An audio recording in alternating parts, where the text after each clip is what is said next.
So now we see the concept of random variable. So let us take a simple experiment of tossing a coin in which the sample space contains the two elements H and T. Similarly, if we take one more sample space where we are picking or we are drawing a card from deck of some 52 or 53 cards. So in that case, what are the outcomes? Normally we represent the outcomes by some king or J something. So 53 or 52 different cards are there and we have given different names. We use different phrases to represent the outcomes of that particular experiment. So here we may have different type of outcomes. And similarly, if you take a general experiment in which we define the sample space with the sample points S1, S2 and so on, Sn. So here, in this case, instead of using the numerals, we represented the outcomes by a letter H or T. Okay. Otherwise, you can use the phrase like head or tail. Either way you can use. Here also. But if you take the dice experiment, there we are representing the outcomes by 1, 2, 3 because the experiment inherently itself producing the numbers from 1 to 6. So that's why we are not using any phrase like head or tail. But in this case, so here we are designating the outcomes as head or tail. Similarly, here also we are giving different names. So if you are using some phrases like head or tail to represent the outcomes of the random experiment, so we may not further proceed to use the mathematical tool called as the probability theory. Okay, actually, we are using a mathematical tool here to probabilistically model the random experiments. So that's why if the outcomes are also the numerals, as in the case of the dice experiment, then it will be easy for us. Because in mathematics or in probabilistic modeling of a random experiment, we deal with the numerals or numerical values. So instead of using the phrases like head or tail or some other thing, if we use the numerals, then it will be easy for us to analyze the system under consideration or to go further with that particular model that we develop based on a particular observation or by performing a random experiment. So in practice, there are many cases where we simply represent like a word or a phrase, or we may use some sentence to represent the outcomes of the particular random experiment. So here that may not be much useful when we are dealing with the mathematics. So that's why we introduce the concept of the random variable. So let us see what is this random variable and how can we get the numerals instead of using the phrases like head or tail. How can we represent the outcomes by a numerical value or some set of numerical values. So once you are able to represent these outcomes by some set of numerical values, then we can easily analyze the particular model that we have. So for that purpose, this particular random variable concept has been introduced. So let us look at this. I consider the same experiment. Here I perform an experiment of tossing a coin and the outcomes are head and tail. Instead of simply mentioning the outcomes as head and tail, by following certain rule, if I assign some numerical values to the outcomes, then that particular mapping from the sample space to the set of numerical values. Normally, we let this as the real axis. This is the real number axis. So let this is the S1 and this is S2. So corresponding to S1, we take a particular value. That may be some value, some 1 or 2. Let it be some -1. That is, if the outcome is head, I have chosen a value -1, which is on the real axis. Now, if the outcome is tail, choose another value, and that may be +1. That is, we have certain rule, or by following certain rule. Here, rule depends on our wish. Based on certain rule, what is the rule that I followed? Strictly speaking, here, if the outcome is hat, it is a negative number, it's a -1.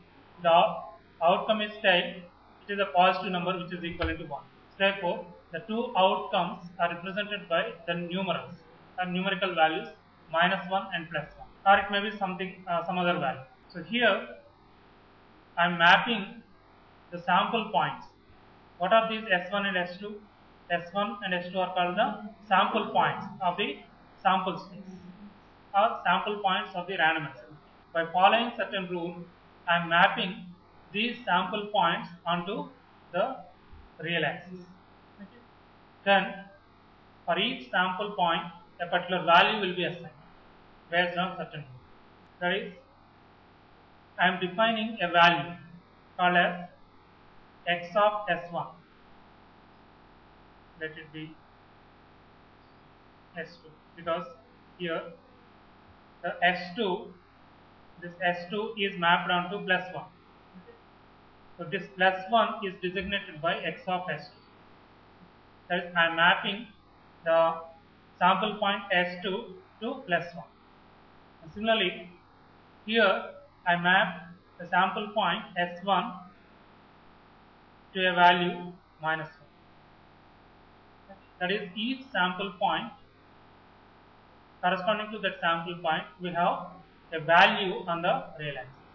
That is, we are choosing a set of values on the real axis, so that each sample point of the sample space S has a particular value, or the sample point is assigned to a value.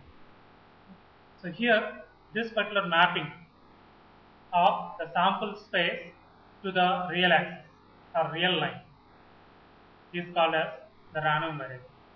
Actually, random variable is not a variable, it is a mapping between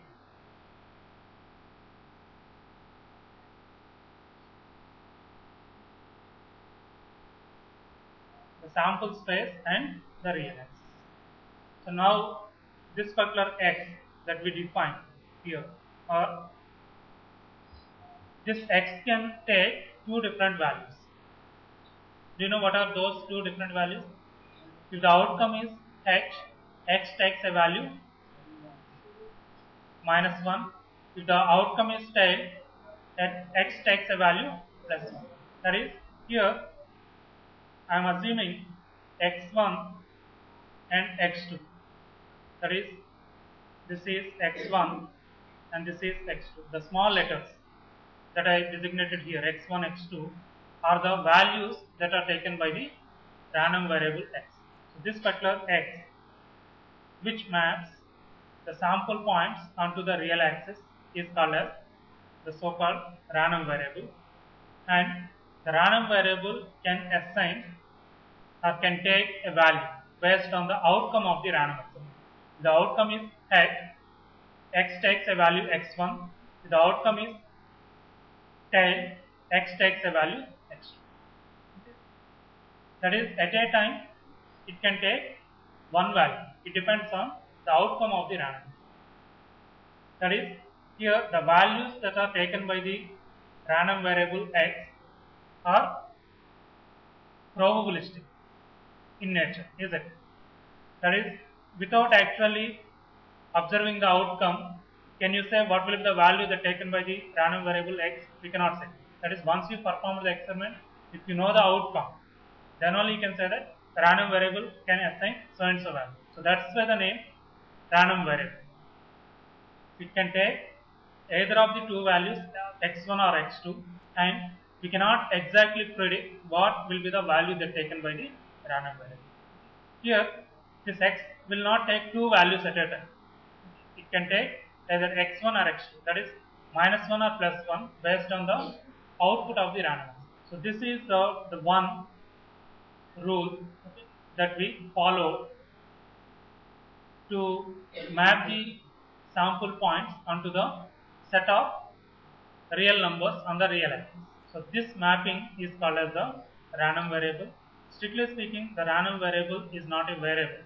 The random variable maps the sample space to the real axis.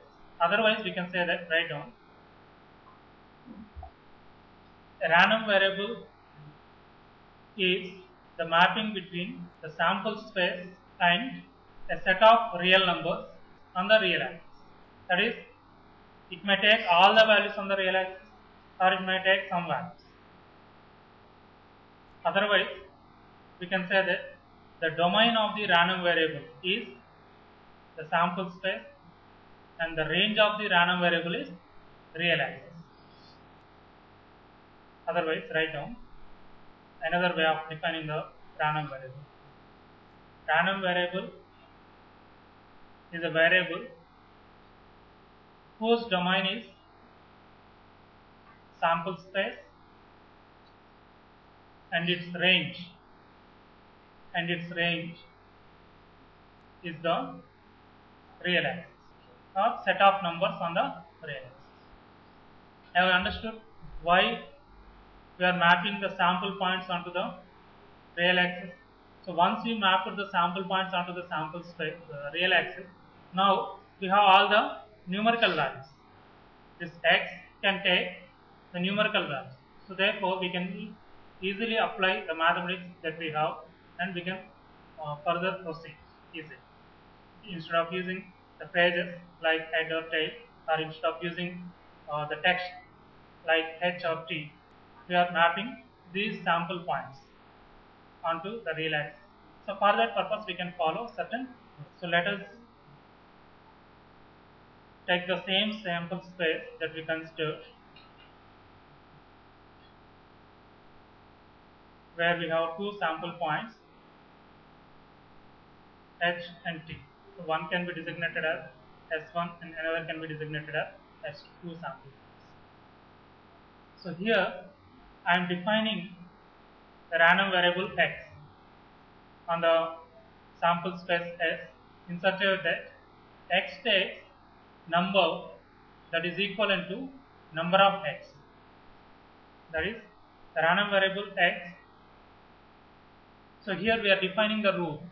That is, x is taking the values on the real axis. So here the rule is x is taking the number of x on the output of the experiment. It is taking the number of x.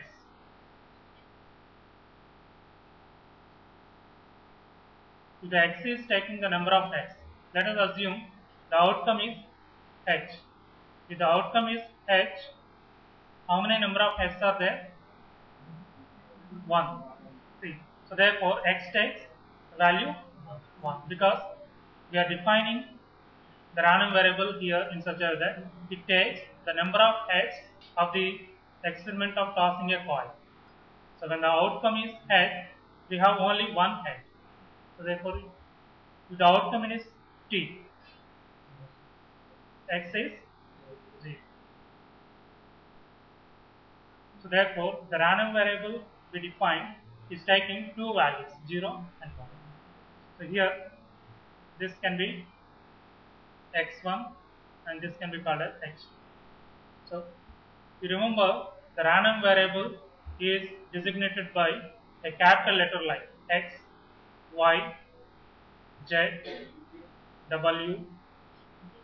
We use such notation to represent the random variable, and to represent the values that are taken by the random variable, we use the lowercase letters.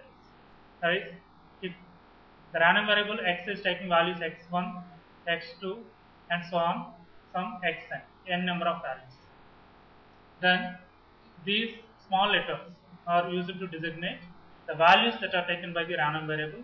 The capital letter itself is the random. Similarly, if y is taking the values y1, y2 and so on. Similarly, w1, w2. Remember, the values that are taken by the random variable are represented by the lower case. Now we can define an event. The event is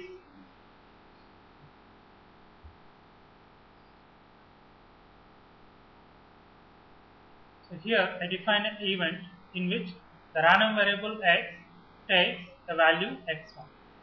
We define an event of this particular random experiment. This random variable takes a value x1. Then can you find the probability of the random variable x that takes a value x1? Say when the random variable x takes a value x1, here it can also be written as x equivalent to, what is x1 in this case? X1 is 1. So this is equivalent to when the random variable x takes a value 1, when the outcome is x, so which is equivalent to 1 by. Similarly, we can find the probability of the random variable x that takes a value x2.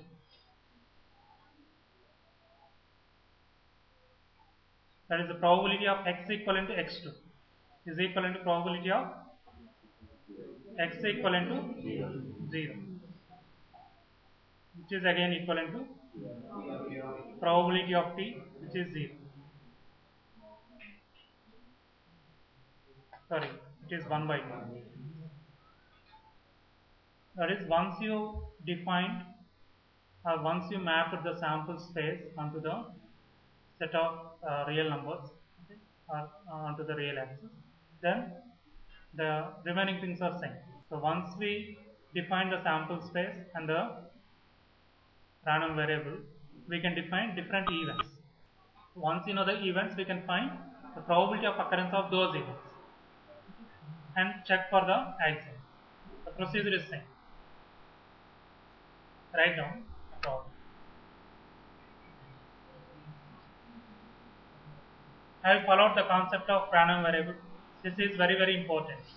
In a random experiment, a pair coil is tossed twice. A pair coil is tossed twice. A random variable x. So whenever I say random variable, you write the capital letter. Random variable x takes the number of tails that come up. So we are tossing the coin twice. So what is the first step? Define the sample space. So we have this one, we already know this.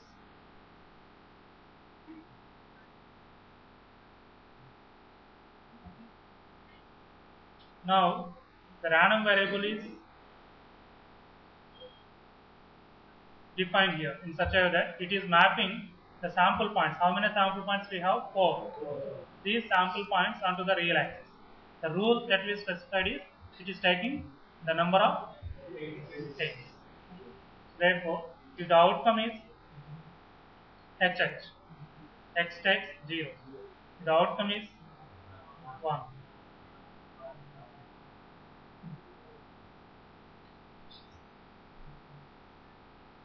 Now we try to find the probabilities of the random variable x.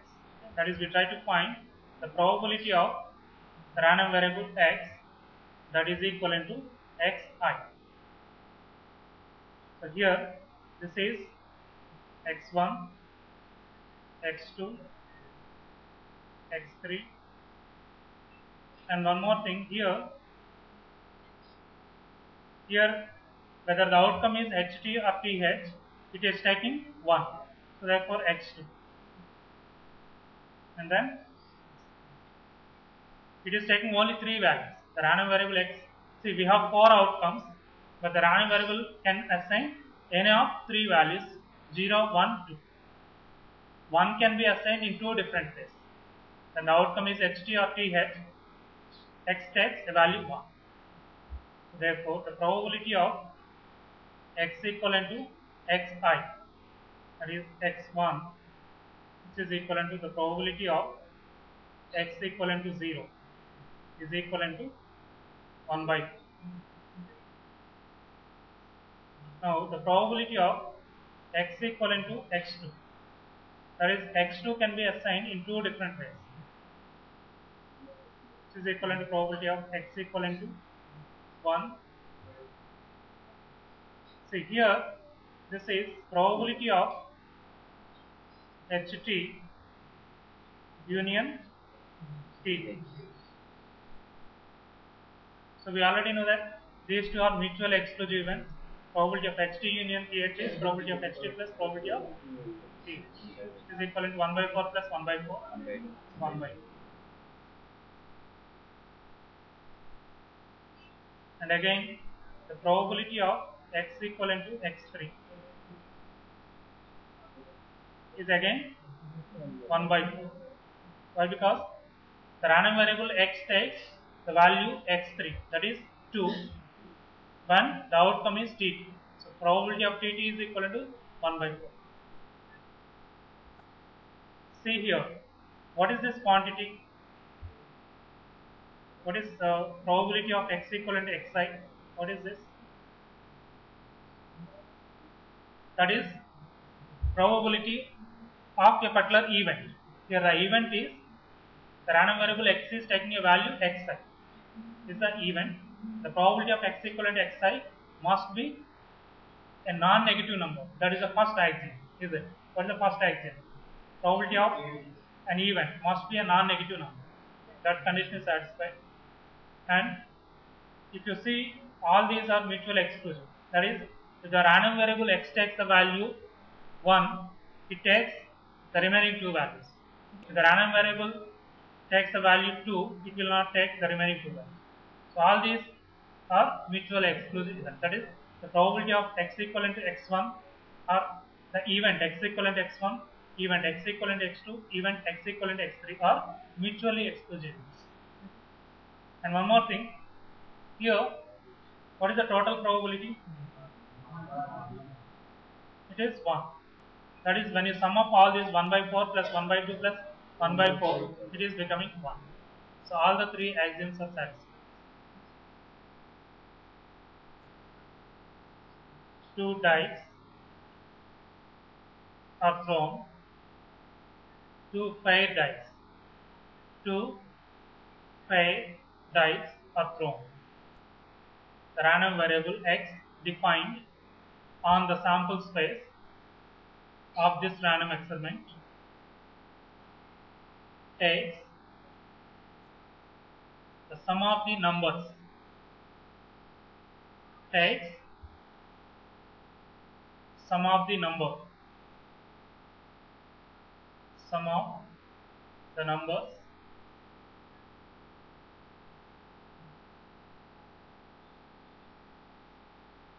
that come up on the two dice. Find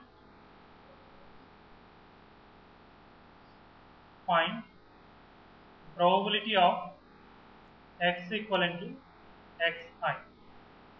Find probability of x equivalent to xi. That is, the random variable x is taking values xi, x1, x2, x3, so on, xn, some n number of values. That you have to find how many values the random variable x is taking. So what is the rule that we specified here? It is taking sum of the numbers on the two dice. So let this is dice 1, this is the dice 2, and what are the values that can come up on the dice 2? On the second dice also we have same numbers. Either of these numbers can come up. This is dice 1, this is dice 2.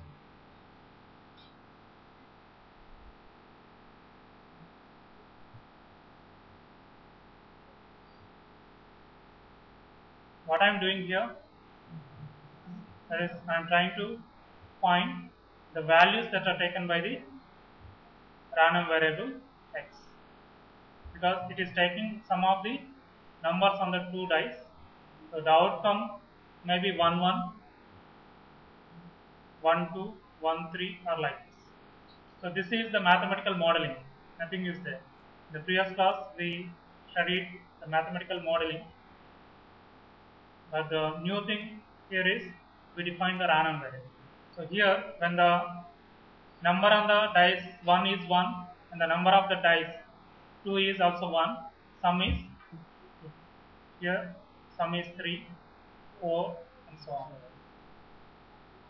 We write down all these things. Are you following? Therefore, the random variable x can take any value from 2 to 12. Is it right? So which value it can take? It depends on the outcome. For example, if the outcome is 1 1, x takes a value 2. If the outcome is 5 5, x takes 10. If the outcome is 6 5, it takes 11. If the outcome is 6 6, it takes 12.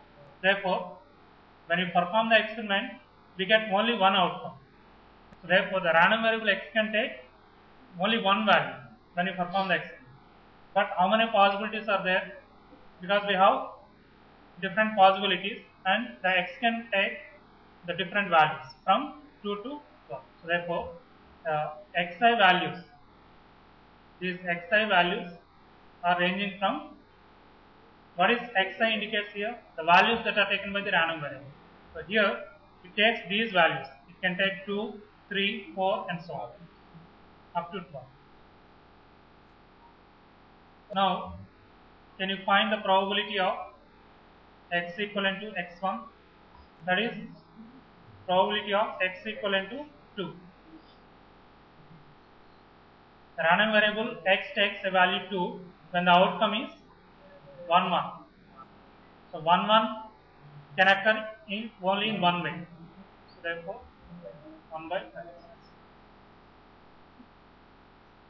Similarly, find the remaining probability of x equivalent to x2, which is equivalent to probability of x equivalent to 3. So x equivalent to 3 can be, see here, in how many ways? This is one possibility and two possibilities are there. Out of 36 possible outcomes, 3 can occur, or x can assign the value 3 in two different ways. Therefore, it is 1 by 36 plus 1 by 36, 2 by 36. Because those two are mutually exclusive.